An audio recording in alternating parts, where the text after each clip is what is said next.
Hello students, welcome to my YouTube channel pharmacy with Sonam. और मैं आपकी सोनम मैम आपका इस यूट्यूब चैनल पर स्वागत करती हूँ। मेरे इस यूट्यूब चैनल पर D pharm first year and second year के सारे सब्जेक्ट को इजी से इजी लैंग्वेज में आप लोगों को समझाया जाता है। और आप लोगों को अगर किसी भी टॉपिक पे या सब्जेक्ट पे अगर आप लोगों को कोई भी वीडियो चाहिए तो आप लोग कमेंट कर सकते हो। तो अगर आप लोगों को जो भी मैंने ये वीडियोस डाले हैं, अगर आप लोगों को हमारे वीडियोस देखने हैं तो आप मेरे यूट्यूब चैनल पर जा सकते हो जिसका नाम है फार्मेसी विद सोनम। ठीक है, तो चलिए स्टार्ट करते हैं अपनी फार्मेसी की जर्नी। Today will discuss about pharmacotherapeutics का स्कोप एंड ऑब्जेक्टिव। इसके प्रीवियसली जो आप लोगों को लेक्चर वीडियो मिला है, उस वीडियो में आप लोगों को फार्माकोथेरेपेटिक्स की डेफिनेशन और फार्माकोथेरेपेटिक्स के में हम लोग किस चीज़ की स्टडी करते हैं उसके बारे में आप लोगों को बताया गया है। इस वीडियो में आप लोगों को ये बताया जाएगा कि फार्माकोथेरेपेटिक्स का क्या स्कोप है और इसके मेन ऑब्जेक्टिव क्या है। ऑब्जेक्टिव का मतलब क्या होता है, ये जो आपका थेरेपेटिक सब्जेक्ट है इसका मेन ऑब्जेक्टिव या मेन उद्देश्य क्या है, इसमें क्या क्या इंपॉर्टेंट पॉइंट्स हैं जिसके लिए किसी भी पेशेंट को कैसे हम ट्रीट करते हैं, इन सारे मतलब पेशेंट और मेडिसिन से रिलेटेड इनका मेन उद्देश्य क्या है, ये हम लोग फार्माकोथेरेपेटिक्स में पढ़ते हैं। स्कोप क्या है कि फार्माकोथेरेपेटिक्स में कहाँ स्कोप है, क्या क्या इसका फंक्शंस है, वो हम स्कोप में पढ़ते हैं। ठीक है, तो चलिए स्टार्ट करते हैं। डी फार्म सेकेंड ईयर का आपका सब्जेक्ट है फार्माकोथेरेपेटिक्स, जिसका हम लोग आज क्या डिस्कस करेंगे, स्कोप एंड ऑब्जेक्टिव। ठीक, तो चलिए स्टार्टेड। तो सबसे पहले हम लोग ये समझते हैं कि फार्माकोथेरेपेटिक्स क्या होता है। हम लोग थोड़ा सा रिकवर कर लेते हैं। फार्माकोथेरेपेटिक्स जो वर्ड होता है ये आपके ग्रीक वर्ड से मिलकर बना होता है। दो ग्रीक वर्ड से मिलकर बना होता है। एक वर्ड का नाम होता है आपका फार्माकॉन, दूसरा होता है थेरेपेटिक्स। फार्माकॉन मीन्स होता है ड्रग, थेरेपेटिक मीन्स होता है थेरेपी। यानी कि इस फार्माकोथेरेपेटिक सब्जेक्ट में हम ड्रग थेरेपी से किसी भी पेशेंट की डिजीज़ को कैसे ट्रीट करते हैं, उसको कैसे क्योर करते हैं और उस डिजीज़ को कैसे प्रिवेंट करते हैं, ये सारी चीज़ें हम फार्माकोथेरेपेटिक्स में पढ़ते हैं। ठीक है, फार्माकोथेरेपेटिक्स जो है आपका एक फार्माकोलॉजी का ही ब्रांच है। फार्माकोलॉजी में हम ड्रग के बारे में पढ़ते हैं, फार्माकोथेरेपेटिक्स में हम ड्रग का यूज़ के बारे में पढ़ते हैं कि ड्रग के क्या यूज़ हैं, और फार्माकोलॉजी में हम लोग ड्रग के थेरेपेटिक इफेक्ट के बारे में पढ़ते हैं। ठीक है, तो चलिए आई होप आप लोगों को फार्माकोलॉजी और फार्माकोथेरेपेटिक्स का डिफरेंस पता चल गया होगा। फार्माकोलॉजी में हम ड्रग के एक्शन की, यानी कि ड्रग का क्या काम है किसी भी डिजीज़ के प्रति, वो कैसे काम कर रही है, जबकि फार्माकोथेरेपेटिक्स में हम ड्रग थेरेपी का यूज़ करते हैं कि ड्रग को हम कैसे यूज़ कर रहे हैं किसी भी डिजीज़ के अगेंस्ट। ठीक, तो चलिए स्टार्ट करते हैं। फार्माकोथेरेपेटिक्स मैंने बता दिया। फार्माकोथेरेपेटिक्स आपका फार्माकोलॉजी का ही एक ब्रांच है जो दो ग्रीक वर्ड से मिलकर बना होता है, फार्माकॉन और थेरेपेटिक। फार्माकॉन मीन्स होता है ड्रग, थेरेपेटिक मीन्स होता है थेरेपी। अगर फार्माकॉन का मतलब निकालें हम लोग तो क्या निकल के आता है, ड्रग थेरेपी। यानी कि ड्रग थेरेपी को यूज़ करके किसी भी बीमारी को हम कैसे ट्रीट कर रहे हैं, उसको कैसे रोक रहे हैं, वो सारी चीज़ें हम फार्माकोथेरेपेटिक्स में पढ़ते हैं। ठीक, तो चलिए स्टार्ट करते हैं। फार्माकोथेरेपेटिक्स की डेफिनेशन आप लोगों को बता दी गई। अब पढ़ते हैं फार्माकोथेरेपेटिक्स का ऑब्जेक्टिव क्या होता है, इसका एम क्या होता है। ठीक, तो चलिए स्टार्ट करते हैं अपनी फार्मेसी की जर्नी। चलिए, तो फार्माकोथेरेपेटिक्स में क्या, फार्माकोथेरेपेटिक्स के ऑब्जेक्टिव क्या हैं। ऑब्जेक्टिव मीन्स होता है कि इस सब्जेक्ट में क्या गोल है, क्या उद्देश्य है, कि क्या क्या इसमें मेन पॉइंट हैं जिसको देखकर हम किसी भी पेशेंट के प्रति या किसी भी ड्रग का हम कैसे यूज़ करते हैं। ठीक, तो सबसे पहले ऑब्जेक्टिव ऑफ फार्माकोथेरेपेटिक्स मीन समझते हैं होता क्या है। द ऑब्जेक्टिव ऑफ फार्माकोथेरेपेटिक्स का जो ऑब्जेक्टिव होता है उसका क्या मतलब होता है, the main goal, important goal या objective using medicine in the patient care. मतलब पेशेंट की केयर के लिए हम कौन सी मेडिसिन का यूज़ कर रहे हैं, इसका मेन गोल यही होता है फार्माकोथेरेपेटिक्स के ऑब्जेक्टिव का। ठीक है, तो चलिए पहला पॉइंट क्या है, क्योर ऑफ डिजीज़। अगर किसी पेशेंट को डिजीज़ हो रखी है तो उस डिजीज़ को हमें कैसे क्योर करना है, ये हम लोग इसका पहला और मोस्ट इम्पॉर्टेंट इसका ऑब्जेक्टिव यही है कि हम कोई भी डिजीज़ अगर किसी पेशेंट को हो रखी है तो उस डिजीज़ को हम कैसे क्योर करें, उसको कैसे मतलब एक तरीके से हम कैसे उसको अपने अंडर कर सके जिससे कि उस डिजीज़ का हम ट्रीटमेंट कर सकें। ठीक, तो पहला क्या है, क्योर ऑफ डिजीज़, जिसका मतलब क्या है, यहाँ पे अगर आप हेडिंग डालोगे क्योर ऑफ डिजीज़ तो इसमें क्या लिखना होगा, to treat and cure disease effectively. हमें उस बीमारी को ऐसे ठीक करना है और ऐसे ट्रीट करना है कि वो इफेक्टिव हो। मतलब उस जो डिजीज़ है उस डिजीज़ के लिए हमें ऐसी मेडिसिन का यूज़ करना है जो उस डिजीज़ को ट्रीट कर सके, बीमारी को क्योर कर सके और उसका रिजल्ट जो हो वो इफेक्टिव हो। ठीक। सेकंड पॉइंट है आपका रिलीव फ्रॉम सिम्टम्स। अगर किसी भी पेशेंट को बीमारी होती है तो उसके कोई ना कोई सिम्टम्स देखने को मिलते हैं, कोई ना कोई लक्षण देखने को मिलते हैं, तो सबसे पहले उस लक्षण को रिलीव करना है। क्यों? क्योंकि अगर किसी पेशेंट को कोई भी बीमारी हो रही होती है तो उसको सबसे पहले उसका लक्षण क्या होता है? फीवर आता है, किसी किसी बीमारी में सांस लेने में प्रॉब्लम होती है, किसी किसी बीमारी में हार्ट रेट बढ़ जाता है, बीपी बढ़ जाता है, तो ये सब क्या है? लक्षण है। तो सबसे पहले हमें उस लक्षण को, जो भी बीमारी के लक्षण, उससे उस पेशेंट को रिलीव कराना है। ठीक। तो सेकंड पॉइंट क्या है? Relieve from symptom. लक्षणों से उस पेशेंट को रिलीव कराना है। अब कैसे रिलीव कराओगे? अगर किसी पेशेंट को कोई भी बीमारी है तो उसके सिम्टम्स को कैसे कम करोगे? कम करने का मतलब ही है कि पेशेंट को रिलीफ मिल रहा है। ठीक। तो कैसे करोगे? To reduce symptoms. सिम्टम्स को हमें रिड्यूस करना है। जैसे कौन कौन से सिम्टम्स? फीवर, पेन, कफ, ETC, सांस लेने में कमी, हाइपरटेंशन, हार्ट रेट इंक्रीज, ये सब क्या है? सारे सिम्टम्स हैं। तो हमें इन सब सिम्टम्स को ही पहले रिड्यूस करना है, बाद में हमें कोई भी डिजीज को धीरे धीरे ट्रीट करना है। ठीक। उसके बाद आपका तीसरा पॉइंट क्या है? Prevention of disease. डिजीज को कैसे रोका जाए? अगर किसी पेशेंट को कोई भी बीमारी हो गई है तो अब बीमारी को उसी स्टेज में कब रोका जाए जिससे कि वो बीमारी ना आगे बढ़ सके। मतलब अपना जो आपने सुना होगा first stage, second stage, third stage, तो बीमारी अगर फर्स्ट स्टेज में पता चल गई है तो उस बीमारी को फर्स्ट स्टेज तक ही रोका जा सके, उसको प्रिवेंट किया जा सके, जिससे कि बीमारी सेकंड स्टेज में ना पहुंच जाए। ठीक। तो इसीलिए हमें डिजीज को क्या करना? प्रिवेंट करना है। तो कैसे प्रिवेंट करेंगे? हम उस डिजीज को प्रिवेंट करेंगे यूजिंग वैक्सीन। वैक्सीन को यूज करके या कोई भी टैबलेट का यूज करके या मतलब मेडिसिन का यूज करके या वैक्सीन का यूज करके हम उस डिजीज को प्रिवेंट कर सकते हैं, रोक सकते हैं। ठीक। तो प्रिवेंशन ऑफ डिजीज में आप लोग क्या लिखोगे? To prevent disease using vaccine या प्रोफाइलेटिक ड्रग्स। ऐसी ड्रग्स का यूज करेंगे या वैक्सीन का यूज करेंगे जो उस डिजीज को प्रिवेंट कर सके, रोक सके। ठीक। चौथा पॉइंट है सेफ यूज ऑफ मेडिसिन। अगर किसी पेशेंट को कोई बीमारी हो रखी है तो उस बीमारी के लिए जो भी हम मेडिसिन यूज कर रहे हैं वो सेफ हो, उसकी टॉक्सिसिटी कम हो, साइड इफेक्ट कम हो, यानी कि वो ड्रग उस बीमारी के लिए सेफ होनी चाहिए, किसी भी प्रकार का साइड इफेक्ट या हार्मफुल इफेक्ट नहीं होना चाहिए। तो हमें ऐसे मेडिसिन को इसमें सेलेक्ट करना है जो उस बीमारी के लिए सेफ हो। अब इसमें क्या लिखोगे आप? सेफ यूज ऑफ मेडिसिन में क्या लिख सकते हो? To minimize side effect and drug toxicity. हमें ऐसे मेडिसिन का यूज करना है जिसमें कम से कम साइड इफेक्ट हो और ड्रग की टॉक्सिसिटी भी बहुत कम हो। ठीक। नेक्स्ट है आपका rational use of drug. Rational use of drug भी आपका एक ऑब्जेक्टिव है फार्माकोथेरेपेटिक्स का। रैशनल मीन्स आप समझ सकते हो राइट वे। रैशनल मीन्स क्या होता है? राइट वे, सही तरीके से ड्रग का यूज करना। रैशनल यूज ऑफ ड्रग का सही तरीके से सही पेशेंट को सही डोज पे सही टाइम पे देना ही एक कहलाता है रैशनल प्रोसीजर। ठीक। तो किसी भी पेशेंट को अगर कोई डिजीज हो रखी है तो उसका सही तरीके से उसका ट्रीटमेंट किया जाए जिससे कि उस डिजीज को जल्दी से जल्दी प्रिवेंट किया जाए और उसका जल्दी से जल्दी ट्रीटमेंट किया जाए। ठीक। तो किसी भी पेशेंट को अगर कोई बीमारी हो रखी है तो वो सबसे पहले डॉक्टर के पास जाता है, डॉक्टर से अपने सारे सिम्टम्स के बारे में बताता है। डॉक्टर क्या करते हैं? उसके सिम्टम्स को समझते हैं, फिर उसको आइडेंटिफाई करते हैं कि ये किस डिजीज़ के सिम्टम्स हैं। जब उसको डॉक्टर्स को उस बीमारी के सिम्टम्स के बारे में पता चल जाता है तब वो डॉक्टर जो होता है उस पेशेंट के लिए वही मेडिसिन देता है जो उस डिजीज़ को ट्रीट कर सकती हैं। ठीक। अब वो डिजीज़, जो भी डिजीज़ है उसके अगेंस्ट जो डॉक्टर मेडिसिन देंगे, एंटीबायोटिक देंगे, तो वो ड्रग को सही टाइम पे सही डोज मतलब सही रूट से और सही पेशेंट को ही दिया जाता है। वही प्रोसेस कहलाता है रैशनल यूसेज ऑफ मेडिसिन या रैशनल प्रोसीजर।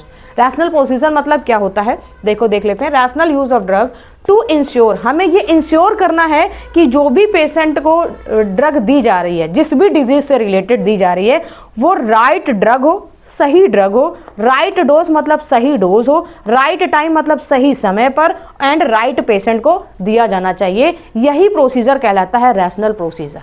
ठीक। इसके बाद आपका लास्ट ऑब्जेक्टिव है improve quality of the patient life. अब जब ये सारी चीज़ें हम कर लेंगे तो आपको पता होगा अपने आप पेशेंट की जो लाइफ, डिजीज से रिलेटेड जो भी लाइफ थी या उसका जो टाइम पीरियड था वो धीरे धीरे आपका इम्प्रूव होगा। पेशेंट की लाइफ इम्प्रूव होगी जब वो पहले आपकी जो बीमारी पेशेंट को थी उससे अगर हम ये सारे ट्रीटमेंट उसको कर देंगे या ये सारी चीज़ों से उसको हम क्योर करके रखेंगे तो पेशेंट की लाइफ धीरे धीरे इम्प्रूव होगी। ठीक, तो वही इसमें बोला है improve quality of patient life. Patient की लाइफ की क्वालिटी को हमें इम्प्रूव करना है। कैसे? कि हमें ये सारी चीज़ों का यूज़ करना होगा कि उसको डिजीज़ को हम कैसे क्योर करें, उसको कैसे, उसके सिम्टम्स को कैसे रिलीव करें, डिजीज़ को कैसे रोका जाए, सेफ मेडिसिन का यूज़ किया जाए, रैशनल प्रोसीजर यूज़ किया जाए जिससे कि पेशेंट की लाइफ इंप्रूव होगी। मतलब पेशेंट की जो भी लाइफ है, जो डिजीज़ के टाइम जो प्रोसीजर था उसका, उससे वो अब उसकी लाइफ धीरे धीरे इंप्रूव होती है। ठीक, तो ये था आपका स्कोप ऑफ ऑब्जेक्टिव ऑफ फार्माकोथेरेपेटिक्स। ठीक है, दोबारा समय लिखते हैं। ऑब्जेक्टिव क्या है? पहला ऑब्जेक्टिव आपका क्योर ऑफ डिजीज, डिजीज को कैसे रोका जाए। दूसरा रिलीफ फ्रॉम सिम्टम्स, जो भी डिजीज हुई है उसके सिम्टम्स को कम किया जाए या रिलीफ किया जाए। तीसरा पॉइंट है प्रिवेंशन ऑफ डिजीज, डिजीज को कैसे रोका जाए, उसको हम वैक्सीन या प्रोफाइलेटिक ड्रग का यूज करके डिजीज को उसी स्टेज पर रोक सकते हैं। नेक्स्ट है सेफ यूज ऑफ मेडिसिन, जो भी बीमारी हो रखी है उस बीमारी को क्योर करने के लिए हमें मेडिसिन को सेफली यूज करना चाहिए जिसमें उसमें कम से कम साइड इफेक्ट हो और कम से कम ड्रग टॉक्सिसिटी हो। ठीक, इसके बाद है आपका रैशनल यूज ऑफ ड्रग, यानी कि सही प्रोसीजर का यूज करना चाहिए। राइट पेशेंट को right medicine, right dose, right time पे ड्रग को प्रिस्क्राइब करना चाहिए डॉक्टर्स को। ठीक, इसके बाद है इम्प्रूव पेशेंट क्वालिटी। जब ये सारी चीजें हम उसको क्योर करेंगे तो पेशेंट की क्वालिटी में ऑटोमेटिकली इंप्रूवमेंट होगा। ठीक, इसके बाद हम लोग पढ़ लेते हैं स्कोप ऑफ फार्माकोथेरेपेटिक्स। अब फार्माकोथेरेपेटिक्स का स्कोप कहाँ कहाँ है, किस किस फील्ड में इसका स्कोप है, चलिए पढ़ते हैं। द स्कोप ऑफ फार्माकोथेरेपेटिक्स मीन्स, मतलब जो फार्माकोथेरेपेटिक्स का जो स्कोप है इसका मतलब क्या है?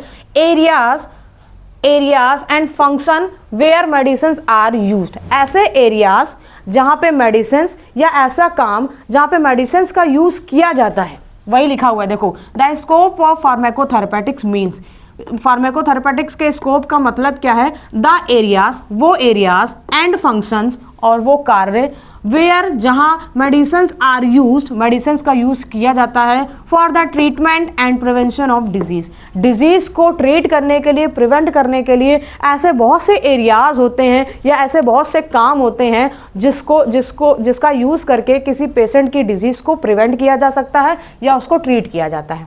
ठीक, तो आपके 7-8 पॉइंट हैं जो इसके स्कोप हैं, किसके? फार्माकोथेरेपेटिक्स के। क्या बताया है ये पॉइंट याद रखना। मतलब क्या है? The areas and function where medicine are used, जहाँ पे वो ऐसे एरियाज या ऐसे फंक्शन जहाँ पे मेडिसिन का यूज किया जाता है डिजीजेस को ट्रीट करने के लिए और प्रिवेंट करने के लिए। ठीक है, इसके बाद आपका हम लोग पॉइंट अब समझ लेते हैं कौन कौन से एरियाज हैं और कहाँ कहाँ पे इसका यूज किया जाता है। ठीक, तो सबसे पहला पॉइंट, फार्माकोथेरेपेटिक्स इंप्रूव द नॉलेज। फार्माकोथेरेपेटिक्स क्या करता है? इम्प्रूव करता है the knowledge of pharmacist for safe medicine use. जितने भी नॉर्मल फार्मासिस्ट होते हैं या रिसेंटली जो फार्मासिस्ट बन के निकल रहे हैं, उन फार्मासिस्ट की नॉलेज को फार्माकोथेरेपेटिक्स क्या करता है? इम्प्रूव करता है कि वो सेफ मेडिसिन का यूज़ करें। मतलब जो भी मेडिसिन वो यूज़ कर रहे हैं वो सेफ होनी चाहिए, तो उसी के लिए फार्मासिस्ट की नॉलेज को इम्प्रूव करता है फार्माकोथेरेपेटिक फील्ड। ठीक, दूसरा पॉइंट क्या है? It help hospital pharmacist. ये क्या करते हैं? जो हॉस्पिटल में जो भी फार्मासिस्ट होते हैं उनको हेल्प करता है। कौन? फार्माकोथेरेपेटिक्स। फार्माकोथेरेपेटिक्स हेल्प कर रहा है हॉस्पिटल फार्मासिस्ट को to safely distribute medicine. Hospitals में जो भी फार्मासिस्ट होते हैं उनका काम क्या होता है? मेडिसिन को डिस्ट्रीब्यूट करना, बांटने का काम होता है। तो वहाँ पे फार्माकोथेरेपेटिक जो करता है ये हेल्प करता है जिससे कि हॉस्पिटल के जो भी फार्मासिस्ट होते हैं वो मेडिसिन को सेफ वे में डिस्ट्रीब्यूट कर सकें और पेशेंट को, हॉस्पिटल में जो भी पेशेंट्स हैं उनको हॉस्पिटल्स में एक तरीके से सर्विस प्रोवाइड कर सकें। ठीक, उसके बाद आता है it support retail pharmacist. Pharmacotherapeutics support करता है, सपोर्ट देता है किसको? रिटेल फार्मासिस्ट को। इन अंडरस्टैंडिंग प्रिस्क्राइब मेडिसिन, जो मेडिसिन प्रिस्क्राइब की जाती हैं उनके लिए ये जो आपका फार्माकोथेरेपेटिक्स है ये सपोर्ट देता है किसको, रिटेल फार्मासिस्ट को ये सपोर्ट देता है कि आप जो भी प्रिस्क्रिप्शन मेडिसिन के तैयार किए जाते हैं उनको कैसे अंडरस्टैंड करना है, कैसे समझना है। ठीक है। चौथा क्या है आपका, it explain how medicines help in the treatment of different diseases. Pharmacotherapeutics ही बताता है कि हम किसी भी मेडिसिन्स का यूज़ करके किसी भी डिजीज़ को कैसे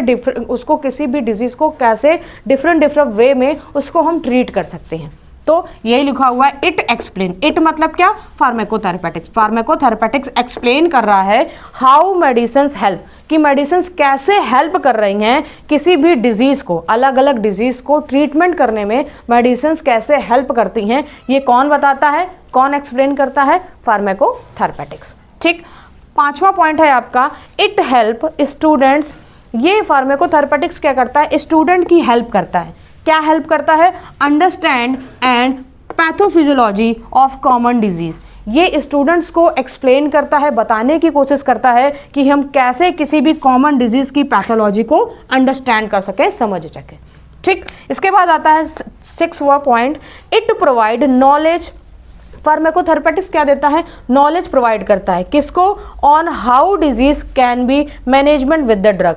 मतलब यहाँ पे ये क्या करता है, एक तरीके से नॉलेज प्रोवाइड करता है कि हम किसी भी डिजीज को ड्रग के थ्रू कैसे मैनेज कर सकते हैं या ड्रग से कैसे उस डिजीज को ट्रीट कर रहे हैं या मैनेज कर रहे हैं। ठीक, यही लिखा हुआ है इट प्रोवाइड। इट मतलब क्या, फार्माकोथेरेपेटिक्स। फार्माकोथेरेपेटिक्स प्रोवाइड करता है नॉलेज, नॉलेज देता है कि हाउ डिजीज मतलब बीमारी को कैसे ठीक किया जाए या कैसे मैनेज किया जाए with the help of drug. यानी कि मेडिसिन्स की मदद से किसी भी बीमारी को कैसे ठीक किया जा रहा है वो कौन नॉलेज देता है, आपका फार्माकोथेरेपेटिक्स नॉलेज को प्रोवाइड करता है। ठीक। इसके बाद आपका लास्ट पॉइंट है it reduce treatment cost for both patient and society. और ये फार्माकोथेरेपेटिक्स क्या करता है, जो ट्रीटमेंट की जो कॉस्ट होती है उसको रिड्यूस करने का काम करता है, जिससे कि नॉर्मल से नॉर्मल पेशेंट, मिडिल क्लास वाले पेशेंट या और लोअर कास्ट वाले पेशेंट जो हों या सोसाइटी हो, वहाँ पे उनका ट्रीटमेंट कम से कम कॉस्ट में किया जा सके। ठीक। तो ये कौन करता है, फार्माकोथेरेपेटिक्स ही करता है। फार्माकोथेरेपेटिक्स क्या करता है कि रिड्यूस मतलब कम करता है ट्रीटमेंट कॉस्ट, जो भी ट्रीटमेंट है उसका जो कॉस्ट है उसको क्या करता है, कम करने का काम करता है। किन के लिए, फॉर पेशेंट एंड सोसाइटी, दोनों के लिए ये ट्रीटमेंट के कॉस्ट को रिड्यूस करने का काम करता है। कौन, फार्माकोथेरेपेटिक्स। ठीक। तो आई होप आप लोगों को ये स्कोप ऑफ फार्माकोथेरेपेटिक्स बहुत अच्छे से समझ में आया होगा, क्योंकि मैंने तो अपनी पूरी कोशिश की है अच्छे से अच्छे समझाने के लिए। अगर आप लोगों को और मतलब नहीं समझ में आया हो तो मैं दोबारा रिपीट कर दे रही हूँ। क्या है, देखो, स्कोप ऑफ फार्माकोथेरेपेटिक्स मीन्स, सबसे पहले ये समझो स्कोप का मतलब क्या होता है। वो एरियाज या वो फंक्शंस जो मेडिसिन का यूज़ करके किसी भी डिजीज़ को ट्रीट किया जा रहा है वो कौन कौन से एरियाज़ हैं और वो कौन कौन सा फंक्शन है। ठीक। तो सबसे पहला पॉइंट क्या है, फार्माकोथेरेपेटिक्स क्या करता है, फार्मासिस्ट की नॉलेज को इम्प्रूव करता है कि वो सेफली मेडिसिन का यूज़ करे। ठीक। दूसरा पॉइंट क्या है, यही फार्माकोथेरेपेटिक्स हेल्प करता है, मदद करता है किसकी, हॉस्पिटल फार्मासिस्ट की मदद करता है कि वो सेफली मेडिसिन को डिस्ट्रीब्यूट कर सके। डिस्ट्रीब्यूट मतलब क्या होता है, हॉस्पिटल में फार्मासिस्ट का काम क्या होता है, मेडिसिन देना, प्रोवाइड करना। ठीक। तो फार्माकोथेरेपेटिक्स हेल्प करता है हॉस्पिटल फार्मासिस्ट की कि वो किसी भी मेडिसिन को डिस्ट्रीब्यूट कर रहे हैं वो सेफली हो और पेशेंट की, जो भी पेशेंट हॉस्पिटल में उनके लिए भी वो सेफ हो। ठीक। तीसरा पॉइंट क्या है, ये सपोर्ट करता है, फार्माकोथेरेपेटिक्स सपोर्ट करता है किसको, रिटेल फार्मासिस्ट को, जिससे कि जो भी मेडिसिन प्रिस्क्राइब की जा रही हैं उसको वो इजीली आइडेंटिफाई कर सके या अंडरस्टैंड कर सके। ठीक। तो pharmacotherapeutics support retail pharmacist in understanding prescribe medicine. जो भी मेडिसिन प्रिस्क्राइब की जा रही है उसको आसानी से वो अंडरस्टैंड कर सके, इसके लिए फार्माकोथेरेपेटिक्स उसको सपोर्ट देता है। ठीक। चौथा पॉइंट क्या होता है, फार्माकोथेरेपेटिक्स एक्सप्लेन करता है how medicine help in the treatment of different disease.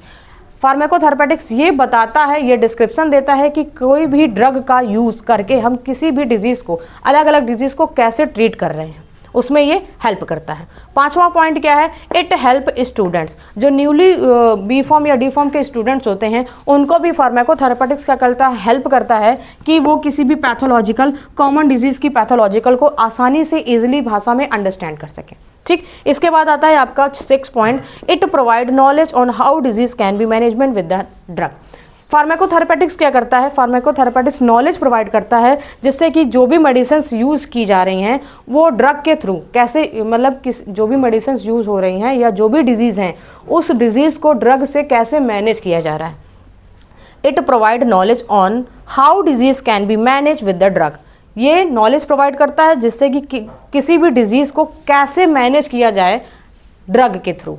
ठीक, 5वां पॉइंट क्या है, फार्माकोथेरेपेटिक्स क्या करता है, रिड्यूस करता है ट्रीटमेंट कॉस्ट फॉर बोथ, किसके किसके लिए, पेशेंट के लिए और सोसाइटी के लिए, दोनों के लिए ये ट्रीटमेंट कॉस्ट को रिड्यूस करने का काम करता है।